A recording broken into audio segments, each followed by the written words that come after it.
Yes, Dr. Steve, what is your assessment of the probability of China instigating a kinetic war against the U.S. on U.S. soil or unleashing another deadlier virus against us? I don't know what you mean by a kinetic war. Is that a term that's used? So you're talking about a war inside the United States. Let me just give me a sec while I look that up. Maybe you can, Francesca can clarify. Yeah. Comment in the chat, Francesca, if you. I mean, if you're talking, so all I'm seeing here is kinetic as a euphemism for military action involving active warfare, including lethal force. I mean, if you're talking about Chinese troops attacking the United States, it's not going to happen. China doesn't do that. That's not China's way of doing things. China has not started a war in 100 years. So China's not, their track record is to basically buy your fealty. Their track record is to buy your loyalty. So that's what the Belt and Road Initiative is. Right now, they're building about 9,000 Iraqi schools. They've built a high-speed train from Medina to Mecca. So as to locking together two of the holiest sites in Saudi Arabia and in the whole of Islam. They're helping Saudi Arabia in the building of Neom, their sort of futuristic, archaeo-futuristic city, which I did a video on. So that's how they're doing it. And then they will often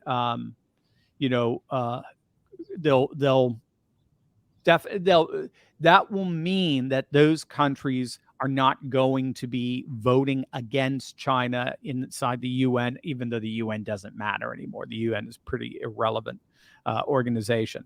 But they're basically going to be political military allies with China because China built them up. So that's what they do. There's not going to be a fight unless something hot happens in Taiwan. Taiwan becomes a military flashpoint. The United States, I mean, we're ambiguous at this point, but the signals are that if Biden's in power, that we would engage them militarily, which I think would be a disaster. But there you go. I mean, so that's the only way I see us actually engaging in some kind of hot war. Deadlier virus against the U.S. I don't know about that. Again, I think they got a lot of bad press for it. I don't know about that. I don't think so. Well, but again, we'll have to see. Again, my thing is China's not the bad guy. That doesn't mean I'm pro-China. It doesn't mean I'm going to live in Beijing anytime. China's not the bad guy. Neocons are the bad guys. Neolibs are the bad guys. Biden is the bad guy. That's the key. Keep your eye on them. Now, I know China buys their way into influence through these corrupt politicians. But again, Trump would say that's only because they're really smart. You would too. If you ran a nation and you found that another nation that was very wealthy and had lots of nuclear secrets and so cyber secrets and the like, you would buy but you found out that they were all crooked, all the leaders, you'd buy your way of influence there as well. Chinese are very smart, but they are not our enemy. Once a new conservative age rises, once we finally get rid of these insane nuts in DC and the adults, the demons in Davos and so forth, once we finally get rid of their influence over our lives, then we can spend all of our time strategizing against Beijing. But until then, I think we got to stay very, very focused on the establishment here at home. They're the real enemy. What if I told you there was a small group of investors who wildly outperformed the market? Well, there is, and you know exactly who they are. Corrupt politicians like Nancy Pelosi and establishment senators have been using their security clearances and exclusive knowledge to their advantage in the market for decades now. They know when sales are up. They know what earnings are going to be. They know about legislation, incoming Fed changes, you name it, a whole host of other inside baseball tips that gives them an unfair advantage when picking stocks. When these bigwigs make moves, odds are they know something. But thanks to a little known SEC database, guess what? We can see what and when these people are buying. Not only do we get to see it in real time, but we get to piggyback on their trades to gain the same advantage for ourselves perfectly legally and ethically. My friend Ross Givens has been tracking insider trading for years, and his recommendations have led to investment returns of over 200%. Some have hit as high as nearly 1,500%. And according to him, there's no better way to beat the market. Now it's your turn. Click on that link below right now and learn how you too can learn to trade like Pelosi. Click on that link and learn how to gain an insider advantage for yourself.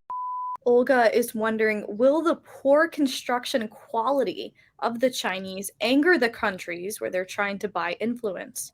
The Japanese hope so, because the Japanese have their own Belt and Road Initiative. And that's again, for me, in many ways, Beijing is going to be handled by Tokyo. Tokyo is doing exactly what China is doing, but super better.